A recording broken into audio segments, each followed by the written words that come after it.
출애굽기 34장 6절 7절입니다. 시작.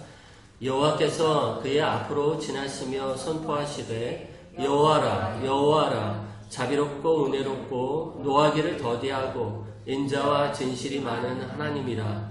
인자를 천대까지 베풀며 악과 과실과 죄를 용서하리라. 그러나 벌을 면제하지는 아니하고 아버지의 악행을 자손 3, 4대까지 보응하리라. 아멘. 네, 오늘부터 새로운 주제를 시작합니다. 믿음의 길이라는 주제입니다. 앞으로 믿음에 대해 좀 자세히 살펴보고자 합니다. 믿음은 그리스도인의 핵심이죠. 그리스도인은 믿는 자라고 불리어집니다. 그런데 우리가 무엇을 믿느냐 이렇게 질문받으면 이제 잘 떠오르지 않을 때가 있습니다. 우리가 과연 무엇을 믿는가? 가장 핵심적인 것은 우리가 하나님을 믿죠. 하나님을 믿습니다. 세상 사람들과 우리의 차이, 가장 큰 것으로 들자면 세상 사람들은 하나님을 믿지 않고 우리는 하나님을 믿는다는 것이 가장 큰 차이일 겁니다. 우리가 믿는 하나님, 이 하나님에 대한 믿음 때문에 세상 사람들과 우리와 큰 차이가 생기는데 정작 우리가 믿는 하나님에 대해서 잘 모르는 경우가 있습니다. 우리가 잘 모르는 것을 믿는다라고 얘기할 때 믿음은 어떤 실체를 믿는 것이 아니라 자기의 의지가 됩니다. 나는 믿어 라고 이렇게 자기 의지를 표현하는 것이 믿음이라고 생각할 때가 있어요. 나는 여튼 기독교인이 되겠어 라고 이렇게 생각하는 사람이 기독교인은 아닙니다. 그런 사람들은 그냥 고집스러운 사람이 될 가능성이 많습니다. 잘 모르는 거를 강하게 붙잡으면 이제 맹목적인 사람이라고 얘기하죠. 더더군다나 잘 모르는 걸 믿는다라고 얘기하면 시험에 취약합니다. 약한 거죠. 그 믿음이 기초가 없기 때문에 너무나 약합니다. 그래서 시험이 오면 이리저리 흔들리는 그런 믿음이 될 수밖에 없습니다. 우리는 하나님을 알아야 돼요. 그 아는 하나님을 붙잡고 믿어야 우리의 믿음이 견고해집니다. 건물을 세울 때 기초가 중요하다고 합니다.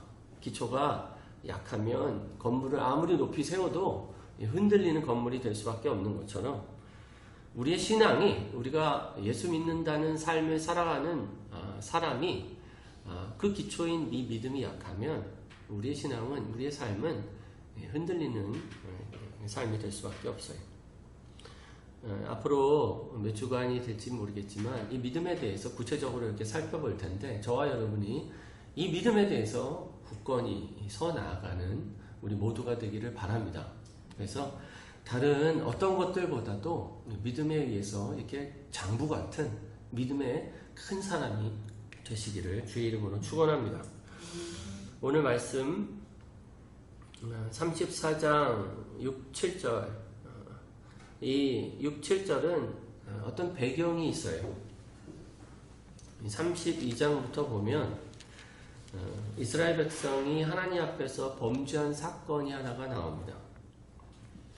모세가 십계명을 받으러 시내산에 올라간 사이에 이스라엘 백성들 가운데 끔찍한 일이 벌어졌어요. 모세가 산에 올라갔는데 조금 본인들이 이스라엘 백성들이 생각하는 것보다 오래 걸렸어요. 그래서 더 이상 기다리지 못하고 하나님이 떠났나 보다, 모세가 떠났나 보다 이렇게 생각했던 것 같아요. 그래서 새로운 신을 만들어야겠다, 새로운 신을 따라가야겠다 이렇게 생각하고 새로 지도자도 뽑고 금송아지도 만들어서 이 금송아지에게 경배하기 시작한 사건이 벌어진 겁니다. 이른바 하나님을 배신한 사건이 벌어진 거예요. 하나님이 이에 대해서 진노하시죠. 그래서 하나님이 이스라엘 백성한테 이제 더 이상 너희들은 나의 백성이 아니야. 내가 너희를 인도하지 않을 거야. 이렇게 얘기하십니다. 모세가 너무 놀랐습니다. 너무 이제 궁급하고 슬퍼서 하나님 앞에 엎드립니다. 하나님께 자비를 간청하죠. 제발 이 백성을 떠나지 말아달라. 이 백성과 함께 해달라고 간청을 합니다. 감사하게 하나님은 이 모세의 기도에 응답하셨고 떠나지 않기로 응답하셨어요. 여기에서 모세가 한 가지 걱정이 된 것 같아요. 그래서 하나님 앞에 한 가지를 요청하는 장면이 33장 18절에 나옵니다. 18절에 보면 모세가 이르되 원하건대 주의 영광을 내게 보이소서, 이렇게 하나님께 요청하는 장면이 있어요. 모세는 아주 구체적인, 아주 확실한 믿음의 증거를 얻기를 원했어요. 그 믿음을 얻기 위하여 하나님 앞에 간청한 게 있는데, 그게 뭐냐면 하나님 영광을 보여주십시오, 이렇게 간청하게 된 거예요. 그때 하나님께서 응답하셔서 구름 가운데 내려오셔서 자기를 보이시면서 하신 말씀이 이 오늘 말씀입니다. 여호와께서 그의 앞으로 지나시며 선포하시되 여호와라 여호와라 자비롭고 은혜롭고 노하기를 더디하고 인자와 진실이 많은 하나님이라 라고 얘기하시면서 하나님은 자기 영광을 이스라엘 백성들 가운데 보여주신 거예요. 여호와 하나님은 이런 분이다 라는 거예요. 여호와라는 분은 자비롭고 은혜롭고 노하기를 더디하고 인자와 긍휼이 많은, 진실이 많은 하나님이다 라고 얘기하고 계시는 겁니다. 이 영광, 이 하나님을 본 영광, 특별히 자비를 통해서 드러내신 하나님의 이 영광이 이스라엘 백성들의 믿음이 됐어요. 그래서 계속적으로 이스라엘 백성들은 이 믿음을 가지고 하나님 앞에 나아갈 때가 아주 많았습니다. 성경을 앞으로 좀 찾아볼 텐데 성경은 아주 여러 번 이 말씀을 반복하고 있어요. 이것은 뭘 얘기하냐면 그들은 이 믿음을, 하나님이 자비롭다라는 이 믿음을 기초로 그들의 믿음을 세웠던 겁니다. 그래서 청교도 신학자인 토마스 구딘이라는 분이 이렇게 얘기합니다. 모세에서 선지자들까지 수많은 다른 약속들이 주어졌을지라도 여전히 이 선언, 출애굽기 34장 6, 7절은 무엇보다도 반복되었고 다른 모든 것의 근원이었다. 그래서 나는 당연히 이 선언이 구약성경 신조의 핵심 항목이었다고 결론 짓는다. 출애굽기 34장 6, 7절은 그들이 하나님을 믿는 믿음의 기초였던, 이렇게 얘기하고 있습니다. 하나만 관련해서 말씀을 살펴보면 다 같이 찾아볼까요? 시편 103편 7절 8절 다 같이 한번 읽도록 하겠습니다. 시작. 그의 행위를 모세에게 그의 행사를 이스라엘 자손에게 알리셨도다. 여호와는 긍휼이 많으시고 은혜로우시며 노하기를 더디하시고 인자하심이 풍부하시도다. 여기에서 이제 그의 행위를 모세에게 알리셨고 그의 행사를 이스라엘 자손에게 알리셨다, 이렇게 얘기한 장면이 있어요. 그의 행위라고 얘기할 때 행위는 영어로 his ways 이렇게 되어 있습니다. 그의 길들, 또는 조금 쉽게 번역한 NLT 성경 같은 경우는 his character 이렇게 되어 있어요. 그의 성품, 인격, 이렇게 얘기하고 있습니다. 다시 말해서 그의 행위, 곧 그의 길을 모세에게 알리셨다. 그의 길이라는 것은 하나님이 어떠하신 분이시다라는 거예요. 하나님은 이 길을 따라 우리를 대우하신다는 겁니다. 하나님의 어떤 방식이에요. 그 길을 모세에게 알리셨다라고 얘기하고 있는 거예요. 그게 이제 8절에 나온 그의 길이 8절이죠. 시편 103편 8절에 여호와는 긍휼이 많으시고 은혜로우시며 노하기를 더디하시고 인자하심이 풍부하시다. 지금 읽은 출애굽기 34장 6절 이 동일한 말씀을 하고 있는 겁니다.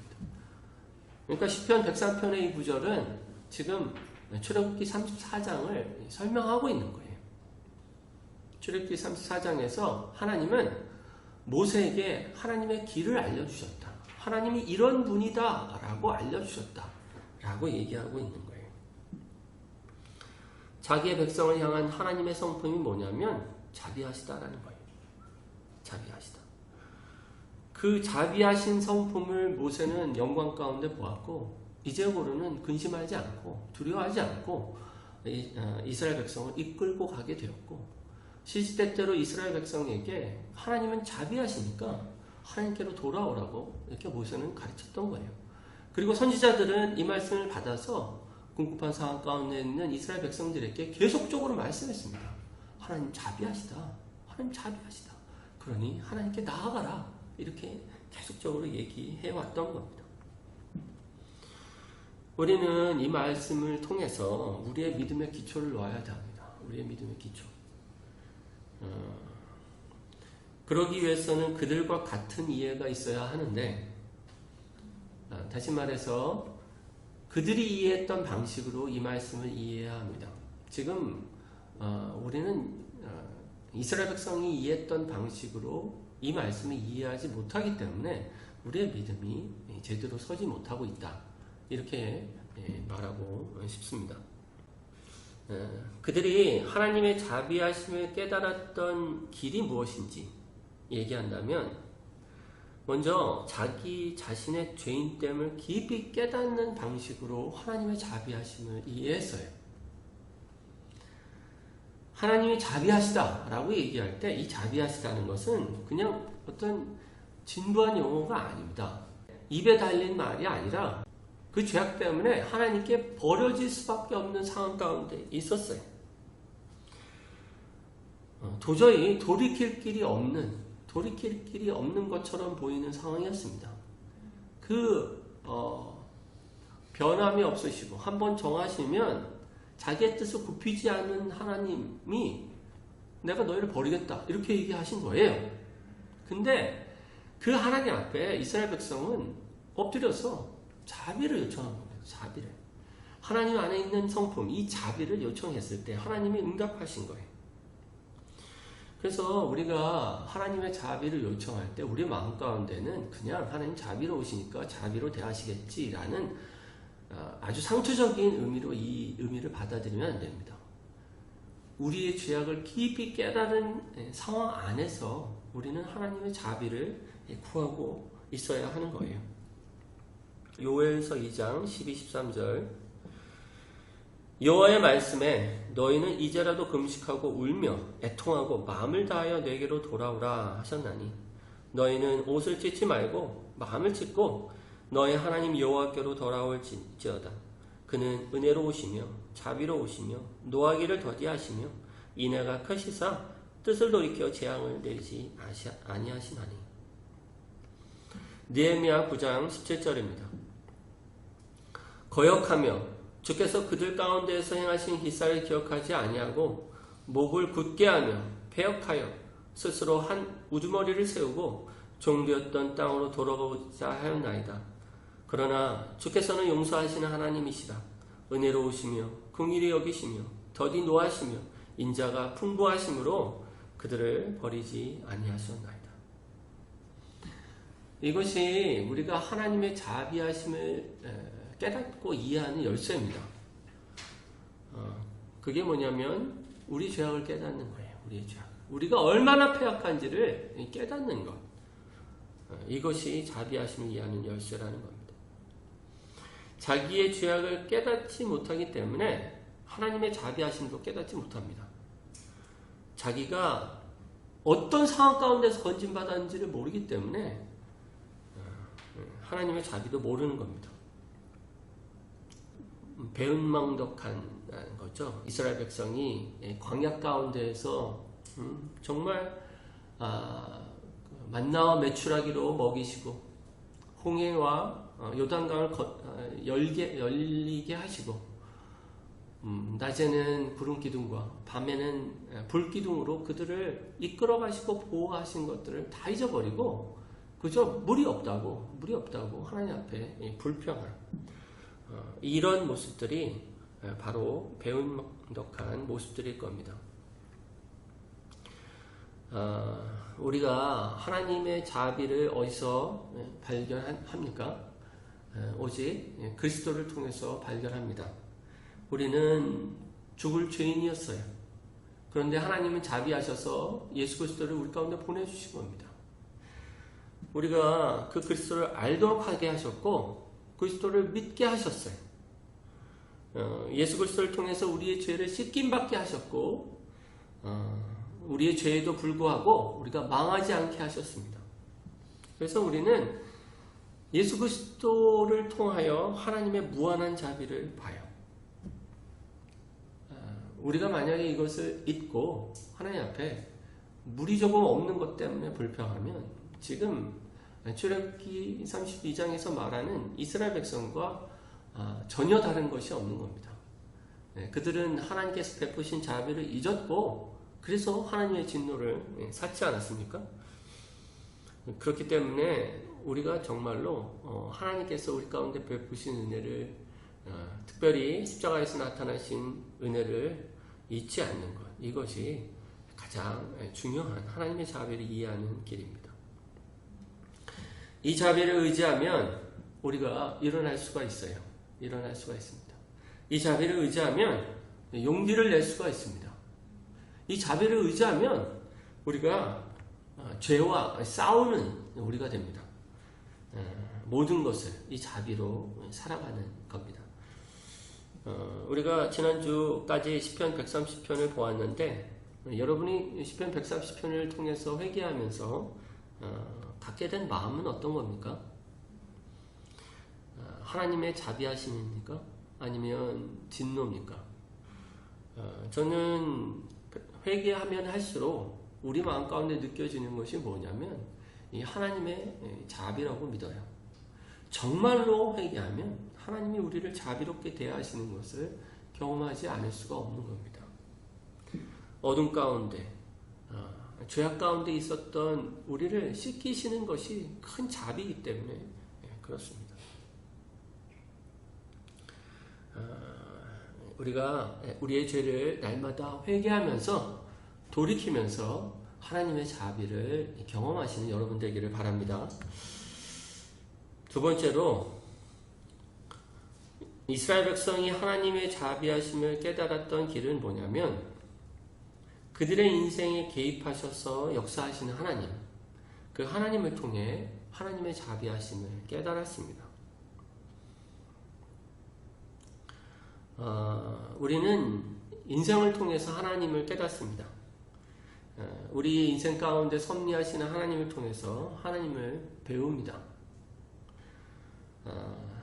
그 섭리를 이해하는 길은 하나님의 말씀이에요. 우리 스스로 섭리를 해석하는 것이 아니라 하나님의 말씀으로 해석해야 합니다. 우리가 갖고 있는 어떤 가치관으로 우리 인생에 벌어지는 모든 일을 생각하면 하나님은 이해할 수 있는 분이 되지 않습니다. 점점 하나님은 모르는 분이 돼가요. 그런데 하나님의 말씀으로 우리 인생에 벌어지는 일들을 해석하면 점점 하나님을 이해할 수 있게 돼요.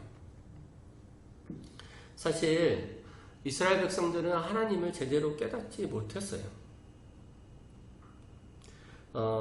자기에게 벌어지고 있는 일들을 제대로 해석하지 못한 겁니다. 하나님의 자비하심을 몰랐기 때문에 그랬습니다.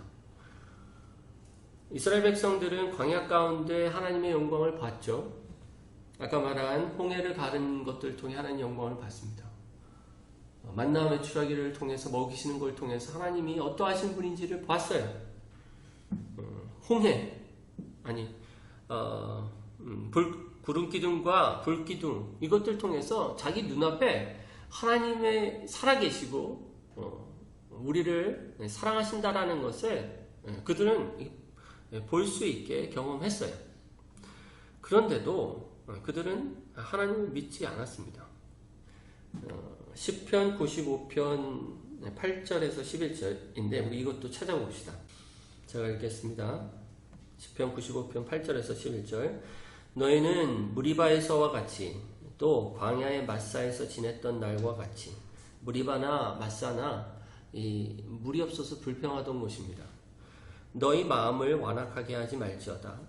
그때 너희 조상들이 내가 행한 일을 보고서도 나를 시험하고 조사하였도다.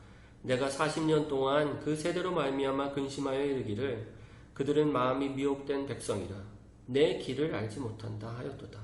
그러므로 내가 노하여 맹세하기를 그들은 내 안식에 들어오지 못하리라 이렇게 얘기해요.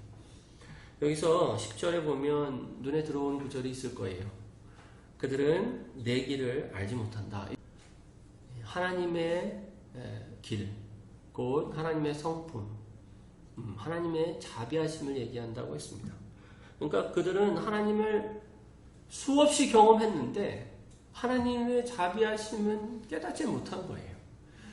그 일들을 통해서 하나님이 얼마나 자비하시다는 걸 계속 얘기하고 계셨는데 그들은 그 하나님의 길을 알지 못했습니다. 그래서 또 반복해서 죄를 짓고 또 반복해서 죄를 짓고 또 반복해서 죄를 짓는 그들이 된 겁니다. 우리가 똑같을 수 있어요. 우리가 하나님의 은혜를 사실은 날마다 경험합니다. 우리가 돌이켜보면 우리를 건지신 사건들이 여러분들 가운데 이렇게 그냥 당장 얘기해도 말할 수 있는 게 한두 가지는 꼭 있을 거라고 생각합니다. 여러분이 다 사연 많은 사람인 걸 제가 압니다. 근데 그걸 잘 잊어요. 왜 있습니까? 그 일들 통해서 하나님이 나를 사랑하신다. 그 일들 통해서 나에게 자비를 베푸신 것이다 라는 것을 깨닫지 못했기 때문에 그런 겁니다. 우리가 겪는 모든 일을 통해서 우리가 무엇을 봐야 되냐면 하나님의 자비하심을 봐야 돼요. 좋은 일이든 나쁜 일이든 이 일들을 통해서 하나님은 자기의 자비하심을 베풀고 계시다는 것을 우리가 봐야 돼요. 우리는 선별하기를 원해요. 좋은 것들은 선택하고 나쁜 것들은 밀어내고 싶지만 그럴 수가 없는 경우들이 있지 않습니까? 이 모든 일들을 통해서 하나님은 우리 가운데 선대하고 계시다. 우리를 선대하고 계시다는 것을 우리가 믿어야 합니다. 증거는 뭐냐면 우리가 그렇게 아슬아슬한 인생을 지금까지 살아왔음에도 불구하고 망하지 않았다는 거예요. 자기 인생을 한번 돌이켜보세요.